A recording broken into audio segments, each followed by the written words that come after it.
Madame, Monsieur, bonsoir. Voici les titres que nous allons développer dans ce journal. Attentat la nuit dernière à Ajaccio contre l'Agence pour le développement économique de la Corse. Une agression contre le processus de paix. Agression largement condamnée par les nationalistes de l'île. La libération des 3 otages de la Croix-Rouge en Géorgie. 2 femmes, une Française et une Italienne, ont regagné Genève après une semaine de détention. Aux États-Unis, l'ouverture demain de la Convention démocrate, semaine décisive pour le vice-président Al Gore qui a choisi comme équipier un juif américain, Joseph Lieberman. Cinéma avec la sortie de Harry, un ami qui vous veut du bien, un des 4 films français en compétition à Cannes, accueil très chaleureux pour ce polar décapant. L'attentat qui a soufflé la nuit dernière l'Agence pour le développement économique de la Corse risque de mettre à mal le processus de Matignon, même s'il est encore difficile d'évaluer les conséquences de cette explosion. À l'évidence, le scénario sur l'avenir de la Corse est fragilisé. Tout au long de la journée, les réactions se sont multipliées, condamnant très largement cet attentat qui aurait pu tuer, un attentat qui intervient à peine une semaine après l'assassinat de Jean-Michel Rossi. Sur place, Stéphane Bretner et Valérie Lucas. Une onde de choc sur plusieurs kilomètres. La bombe vient d'exploser, il est 4h14. Les policiers constatent le trou béant laissé par l'explosion de la voiture piégée. Le premier étage de l'Agence pour le développement économique de la Corse n'a pas résisté. Surpris, les habitants du quartier sont sortis à toute vitesse. On est levé de lit, le sol, le mur, tout a bougé, tout a tremblé. On sort du lit là. Juste à côté de la DEC, la déflagration a touché cet HLM. Les vitres ont volé en éclats. Les locataires n'admettent pas cette violence à 2 pas de chez eux. C'est des imbéciles, ils ont failli tuer des gens ce soir et on a eu très peur. C'est pas normal. Qui plastique, mais pas comme ça, pas tuer les gens. Voilà, on n'est pas au Pays Basque. Non, ça va aller. Les pompiers font le tour des appartements. Ils viennent s'assurer qu'il n'y a pas de blessés. Ouais, pas une dame qui veut voir un médecin Samuel parce qu'elle a eu le choc. Les habitants sont bien évidemment choqués. Quelques-uns souffrent de coupures légères. Le SAMU les prendra en charge. Sur les lieux de l'attentat, les pompiers sécurisent le bâtiment. Les enquêteurs, eux, ont terminé leur première constatation. La charge explosive de forte puissance approche vraisemblablement des 100 kilos. Les débris de la voiture piégée, totalement désintégrés, ont été projetés jusqu'à 100 mètres.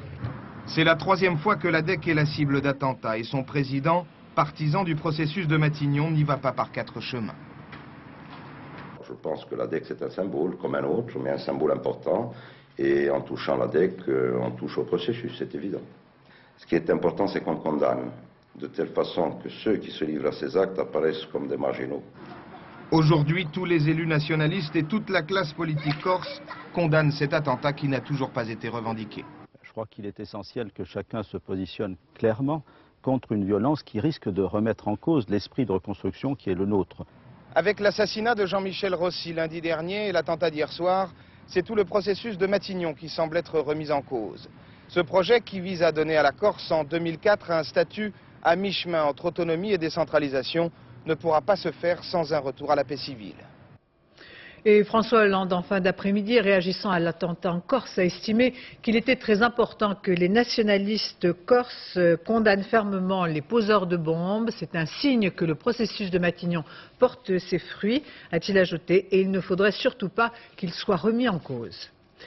C'est en milieu d'après-midi que les 2 employés de la Croix-Rouge, détenus pendant près d'une semaine en Géorgie, sont arrivés à Genève. Les 2 femmes, une Française et une Italienne, avaient été enlevées dans une zone montagneuse près de la frontière tchétchène. Elles ont été libérées la nuit dernière en compagnie du chauffeur de la mission. Jacques Chirac a aussitôt adressé un message de remerciement au président Shevardnadze et s'est entretenu par téléphone avec la jeune Française. Jean-Marc Illouz.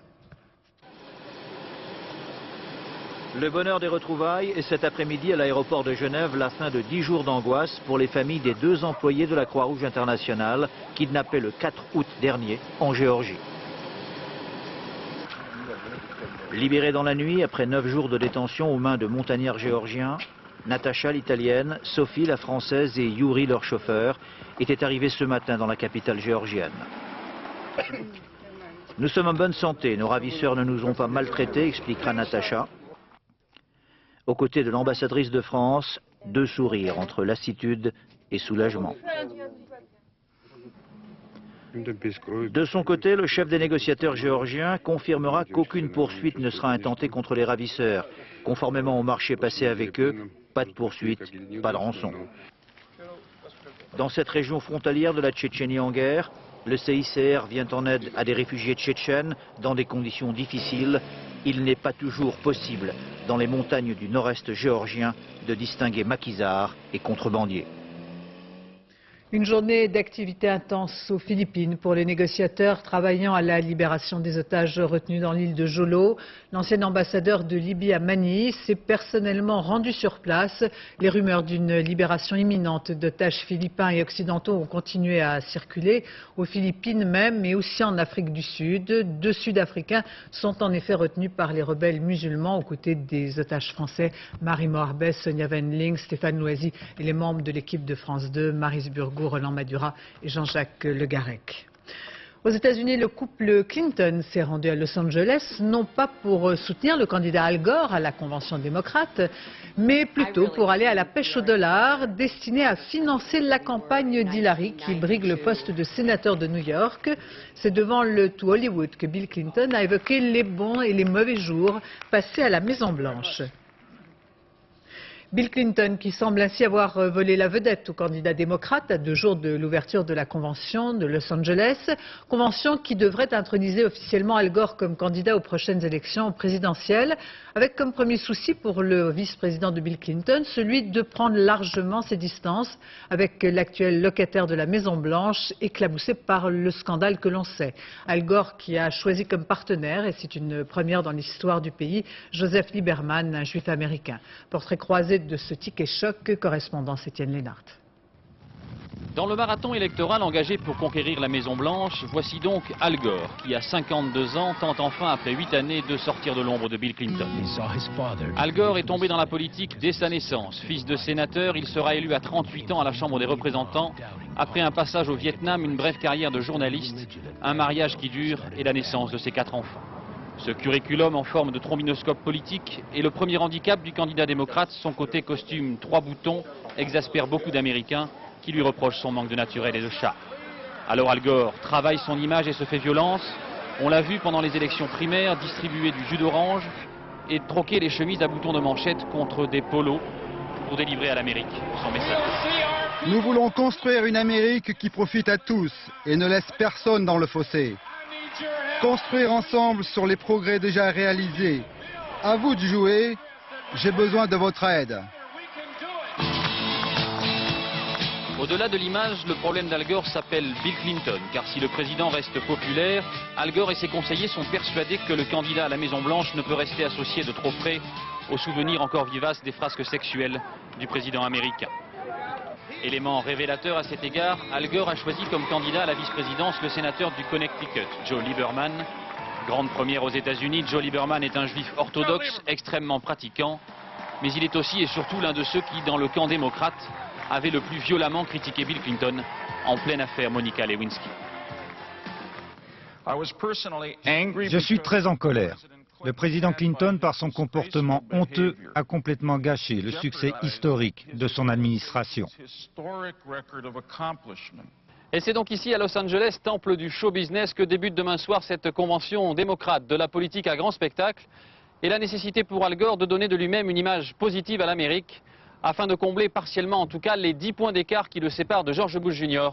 dans les sondages. En France, alors que les mouvements sociaux se sont multipliés ces derniers mois dans les services d'urgence des hôpitaux, dénonçant le manque criant d'effectifs, nous nous sommes intéressés au fonctionnement en pleine vacances de ces services qui continuent de manquer de renforts.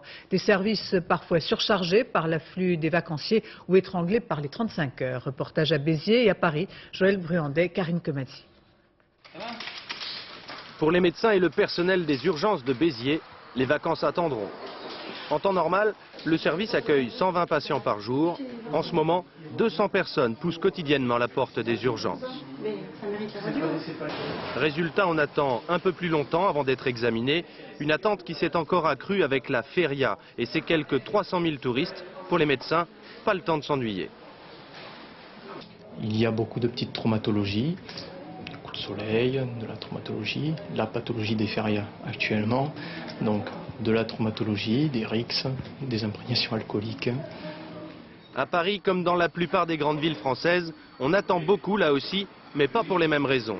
Beaucoup de médecins généralistes ont pris leurs vacances sans se faire remplacer. À Cochin comme ailleurs, certains malades viennent aux urgences parfois pour un simple renouvellement d'ordonnance.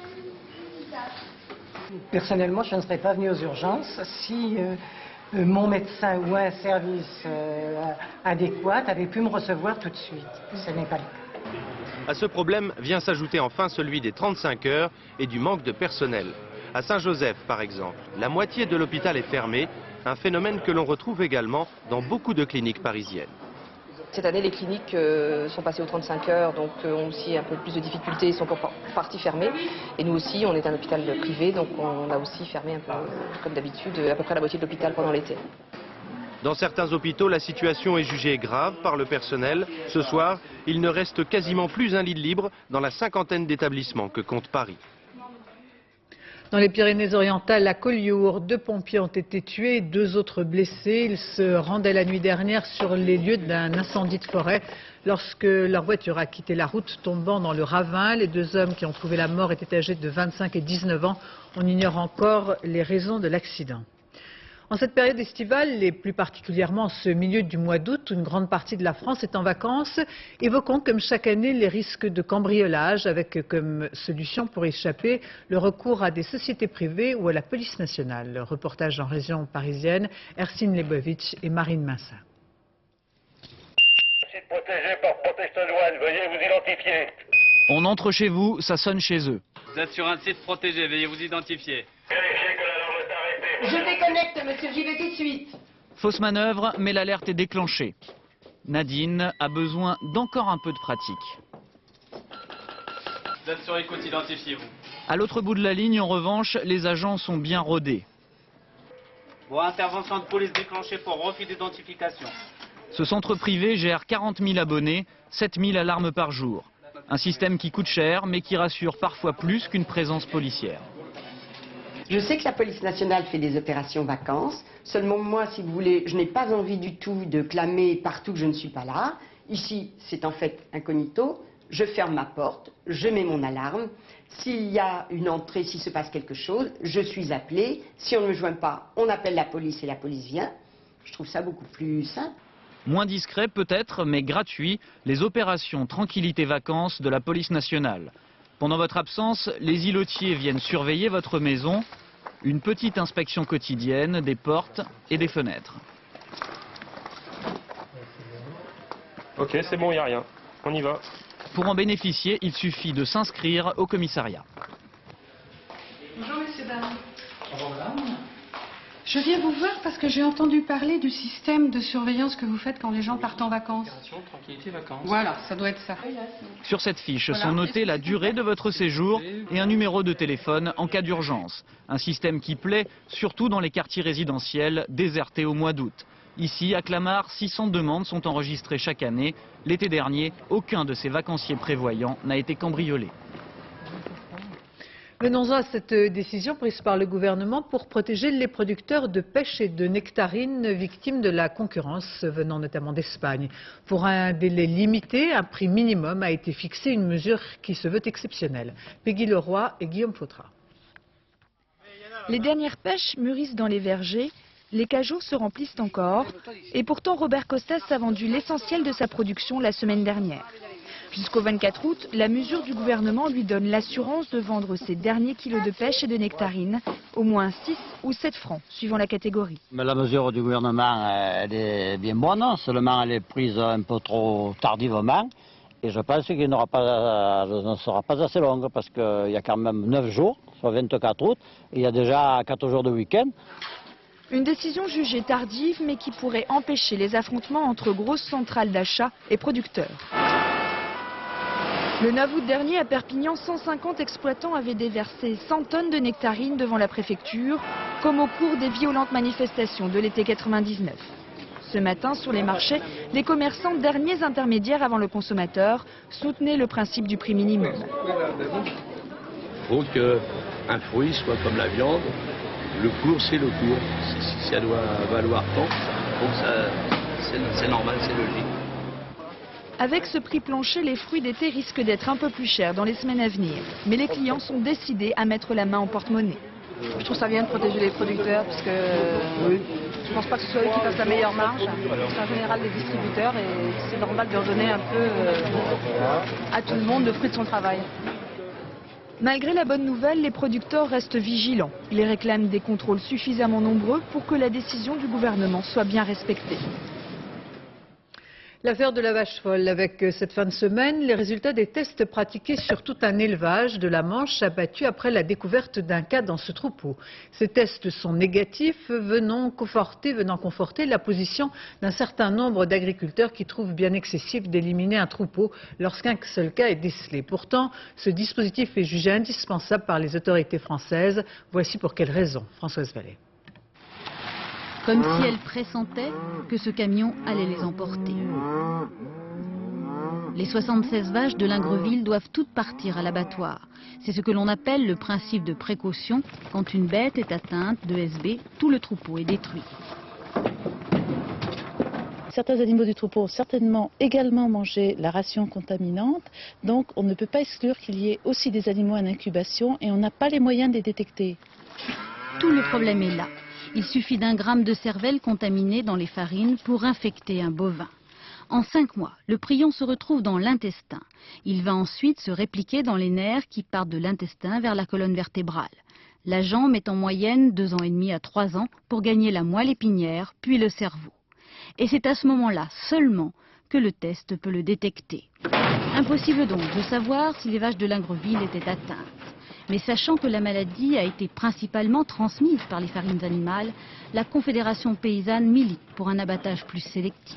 Nous voulions un dépistage beaucoup plus profond dans l'ensemble des élevages, que tous les animaux nés dans ces années-là fassent l'objet d'un contrôle systématique et éviter le gâchis de tuer des animaux qui ont 15 jours, 6 mois, 1 an, 2 ans, qui n'ont bu que du lait ou qui ont mangé des aliments dont on sait qu'il n'y avait pas de farine dedans. Et dans la mesure où la maladie n'est pas contagieuse, on sait que ces animaux-là sont sains. L'abattage partiel déjà pratiqué en Suisse aurait pu peut-être sauver ces petits veaux. Il pourrait se justifier pour les animaux non issus de vaches atteintes et nés après le 10 septembre 1996, date d'interdiction de tous les tissus à risque dans les farines. En Espagne, les actes de vandalisme, ou plutôt de guérilla urbaine, se multiplient. Dans la province basque de Biscaye, des cocktails Molotov ont été lancés contre 2 banques. L'incendie qui s'en est suivi a obligé l'évacuation des habitants de l'immeuble. À peu près au même moment, de jeunes séparatistes avaient incendié à Saint-Sébastien des conteneurs à ordures. Autant d'incidents qui viennent s'ajouter à la démonstration des indépendantistes basques hier à Bilbao. Un spectacle honteux, ainsi jugé en tout cas par la presse espagnole, qui commentait ce matin la présence de quelques 10 000 personnes descendues dans la rue pour soutenir l'ETA. Reste aujourd'hui l'incompréhension de presque tout un peuple qui ne comprend plus ce que réclament les indépendantistes ayant obtenu sur différents fronts un certain degré d'autonomie. Agnès Varamian et Vincent Bouffartig. C'est à Guernica, ville martyre rendue célèbre par Picasso, que se dresse cet arbre, symbole de la nation basque, de ses privilèges ancestraux et aujourd'hui de son autonomie. La photo trône dans cette école, une fierté pour le professeur. Depuis 1979, 5 ans après la mort de Franco, le Pays basque espagnol est devenu autonome. Le bilinguisme est officiel. 25% des enfants sont comme ici scolarisés entièrement en basque, avec l'espagnol pour 2e langue. L'autonomie a permis de récupérer la langue basque, qui était interdite sous Franco, et donc menacée de disparition. À l'université, pour ces enfants, les cours seront aussi bilingues. L'autonomie est large. Cette mère de famille élit tous les 4 ans 75 députés basques. Un gouvernement local gère pour elle un système de santé, de transport autonome. Le gouvernement collecte aussi l'impôt sur le revenu. Il n'en reverse que 15% à Madrid. Ça me paraît bien, on paye les impôts et on en profite en obtenant beaucoup de services. C'est bien que ça soit géré entre nous. Ici, la police est elle aussi autonome. Pour autant, la province basque reste espagnole. Madrid est garante des frontières, gère les affaires étrangères. Si beaucoup de Basques se contentent de l'autonomie, certains nationalistes la considèrent comme issue du franquisme et réclament le droit à l'autodétermination. L'autonomie nous a apporté tout ce qu'elle pouvait. On ne peut rien obtenir de plus. Et nous pensons que nous qui vivons au Pays Basque, nous avons le droit de donner notre avis sur cette question. Ce droit à l'autodétermination, le parti nationaliste modéré, au pouvoir ici depuis 25 ans et qui condamne la violence, explique qu'il n'y a pas d'urgence dans l'Espagne actuelle à l'appliquer.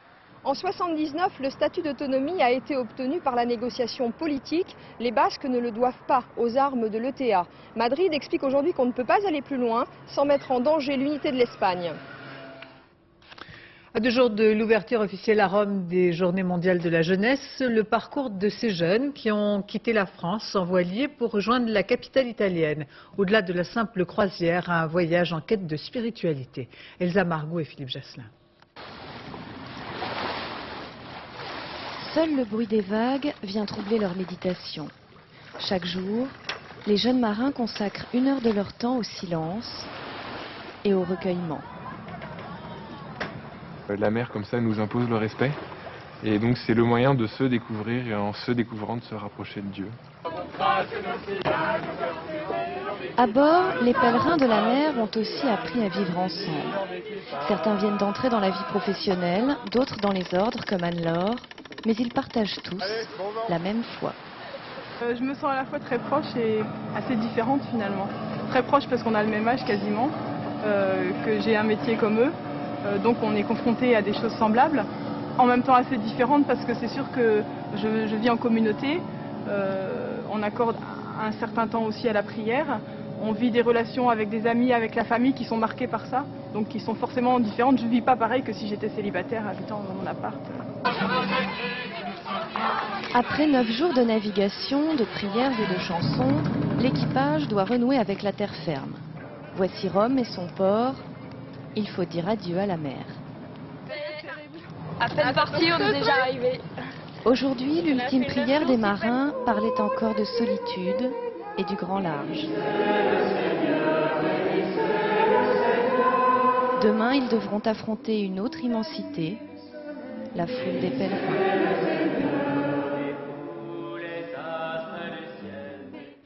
Aux États-Unis, l'Ouest américain toujours en proie des flammes, tragique bilan avec près de 2 millions d'hectares dévastés.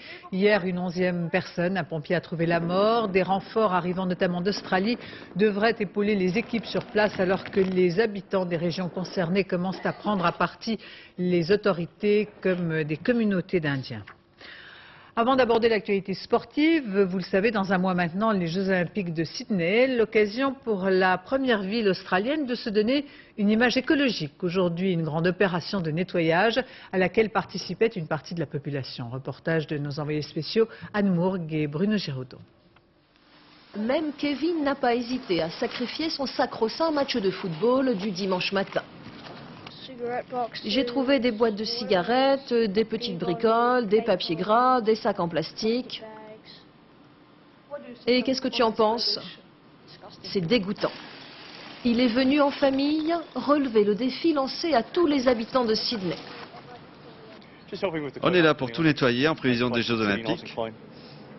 C'est important? Ah oui, absolument. Il va y avoir tellement de visiteurs. Il a fallu à tous ces volontaires une bonne dose de civisme pour affronter le mauvais temps habituel en cette saison.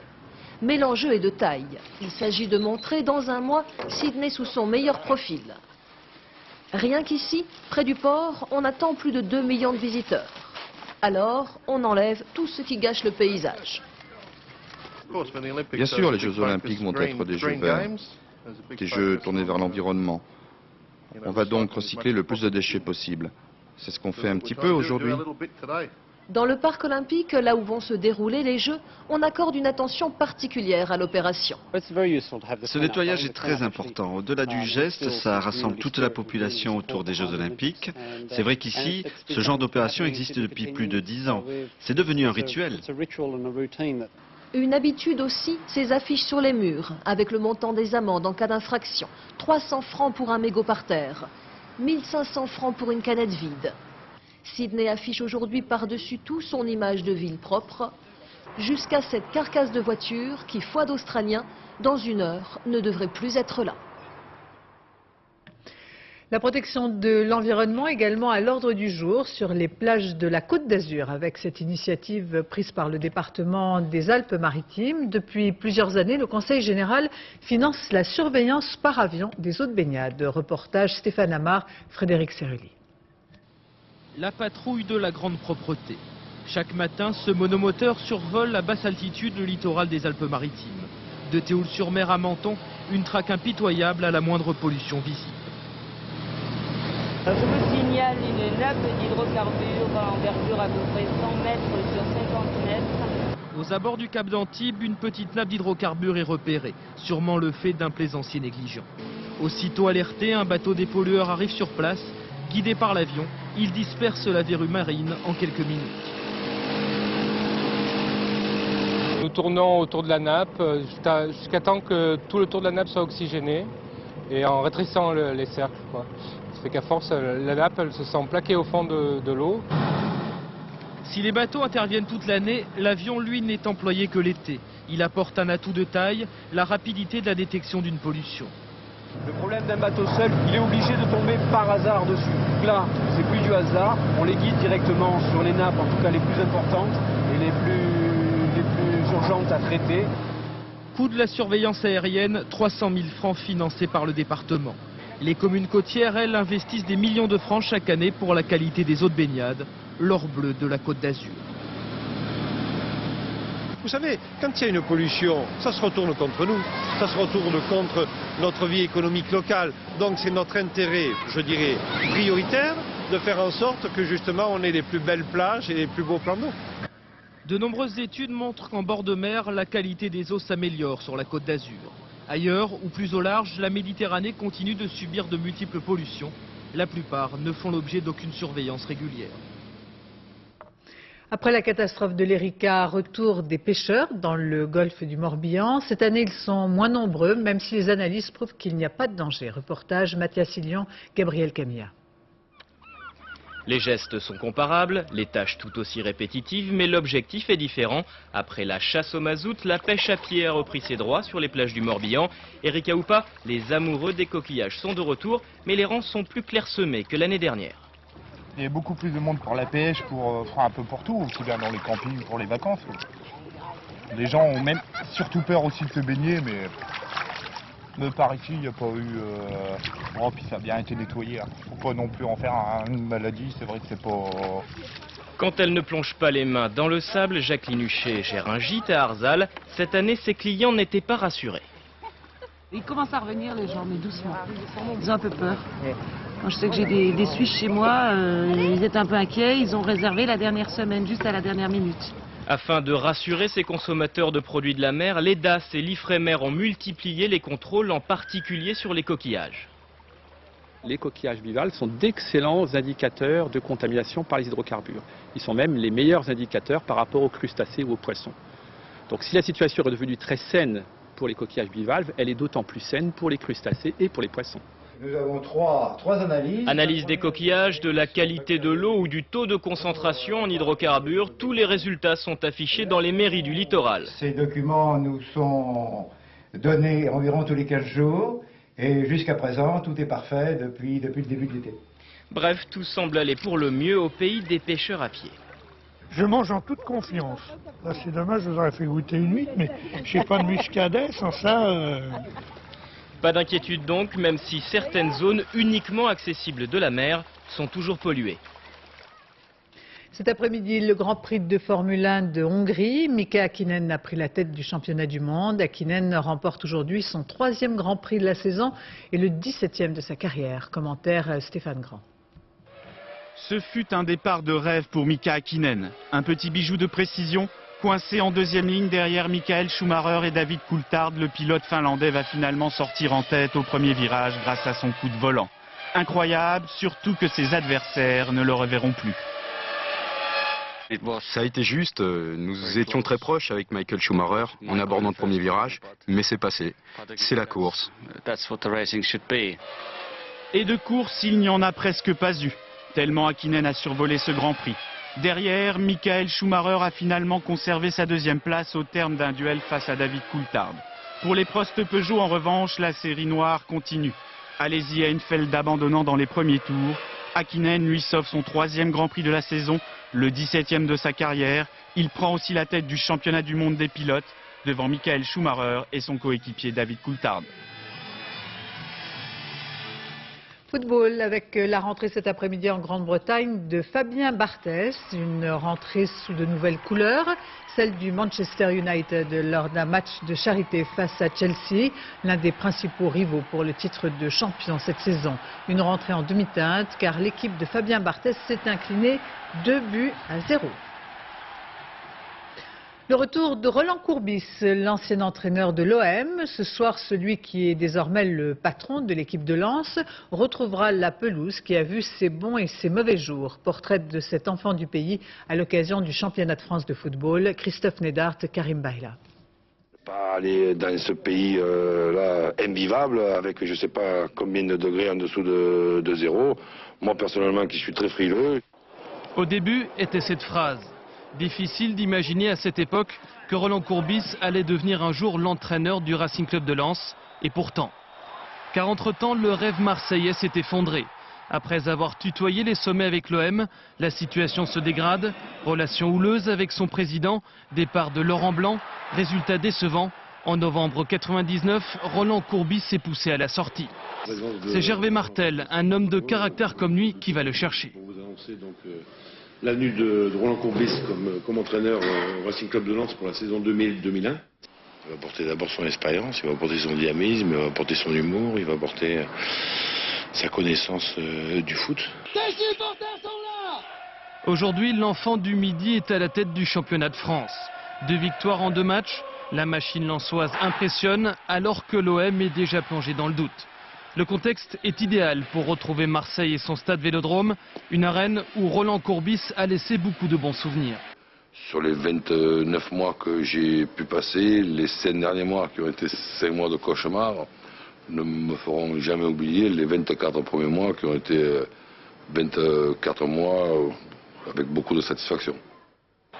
Ce soir, Roland Courbis va revoir le public marseillais. Un public qui n'a pas toujours été tendre avec lui, mais avec le temps, seuls les bons souvenirs restent. Il ne faut pas oublier quand même qu'il nous a fait faire une finale de Coupe d'Europe et qu'il nous a fait quand même vice-champion de France, encore vice-champion de France par rapport aux magouilles des Parisiens. Roland Courbis sait que l'occasion est belle de prendre enfin sa revanche sur Marseille et pour une fois, la pression ne sera pas sur ses épaules. Cinéma avec la sortie de ce film ovationné à Cannes. Harry, un ami qui vous veut du bien, était l'un des 4 films français en compétition. Il n'a pas eu de récompense, mais néanmoins, ce polar atypique et décapant est largement apprécié. Marie-Jo Jouan, Jean-François Chevet. Dominique Moll, 38 ans, cinéaste encore peu connu. Pourtant, ce grand garçon, à l'allure d'éternel étudiant, a eu droit à une standing ovation à Cannes, lors de la projection officielle de Harry, un ami qui vous veut du bien. Boudé par le jury, mais déjà vendu dans le monde entier. Le scénario, tout est parti d'un problème très personnel. Le point de départ, c'était un peu la situation dans laquelle je me trouvais, à savoir jeune papa, un peu débordé par la vie quotidienne, les enfants, et submergé par tout ça, avec parfois l'impression de ne plus savoir comment s'en sortir. Alors Dominique Moll invente un personnage au demeurant sympathique, Harry. Harry, on était au lycée ensemble. Bonjour Claire. Bonjour. Il va aider Michel, écrivain en panne d'inspiration, à se libérer des contraintes familiales. Une voiture spacieuse avec la clim, c'est une première solution. Les enfants ont de la place, les parents aussi. C'est un premier pas vers une ambiance plus détendue. En tout cas, Harry, il a beaucoup d'amour à donner. Il n'arrive pas très bien à maîtriser ça, mais il va au bout de ses idées. Un Harry, tour à tour Jekyll et Hyde, qui va tout faire pour que son copain de lycée puisse écrire tranquillement.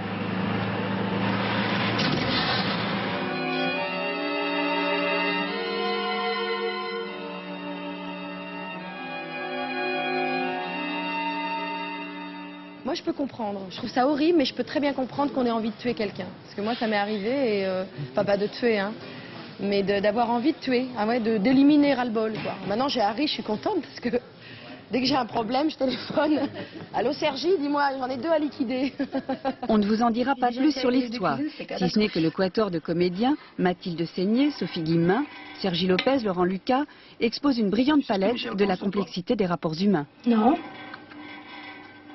C'était une connasse avec un pochis dans la tête. Quant au réalisateur, fan d'Hitchcock, il s'amuse avec le spectateur pour le faire frissonner de plaisir et de peur. Ainsi se termine ce journal. Je vous en rappelle la principale information. Attentat la nuit dernière à Ajaccio contre l'Agence pour le développement économique de la Corse. Une agression contre le processus de paix. Attentat largement condamné par les nationalistes de l'île. Tout de suite, la météo avec Isabelle Martinet. 20h50, les barbouzes en couleur de Gérard Leclerc avec Lino Ventura, Bernard Blier, Francis Blanche et puis bien d'autres. 23h45, le dernier journal présenté par Alexandre Carra. Demain, dans les 4 vérités à 7h50, Gérard Morin recevra en duplex d'Ajaccio Gérard Bourgoin, le président de la Ligue nationale de football. À 13h, Laurence Ostolaza et Antoine Cormery. Et puis à 20h, vous retrouverez à cette même place Françoise Laborde. Je vous souhaite une excellente fin de soirée sur France 2.